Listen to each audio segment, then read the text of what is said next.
ಓಂ ಸಾಯಿರಾಮ್. ಶುಭೋದಯ ನನ್ನ ಮಗುವೆ. ನಿನಗೆ ಏನು ಬೇಕು ಎನ್ನುವ ನಿರ್ಧಾರ ನೀನೇ ಮಾಡಬಹುದು. ತನ್ನ ಸಾಮರ್ಥ್ಯದಲ್ಲಿ ನಿನಗೆ ನಂಬಿಕೆ ಇರಲಿ. ನಿನ್ನ ನಿರ್ಧಾರಗಳಲ್ಲಿ ನಿನಗೆ ನಂಬಿಕೆ ಇರಲಿ. ನಿನಗೆ ನಾನಿದ್ದೇನೆ.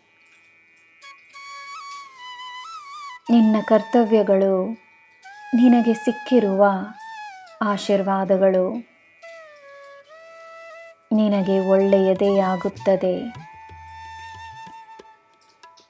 ದೊಡ್ಡದಾಗಿ ಯೋಚಿಸು, ಧೈರ್ಯವಾಗಿ ಮುನ್ನಡಿ. ನಿನ್ನ ಪ್ರಯತ್ನಗಳು ನಿನಗೆ ಯಶಸ್ಸನ್ನು ನೀಡುತ್ತವೆ. ಮನಸ್ಸು ಶಾಂತವಾಗಿರಲಿ. ಎಲ್ಲ ನಿನ್ನ ಪರವಾಗಿಯೇ ಇರುತ್ತದೆ.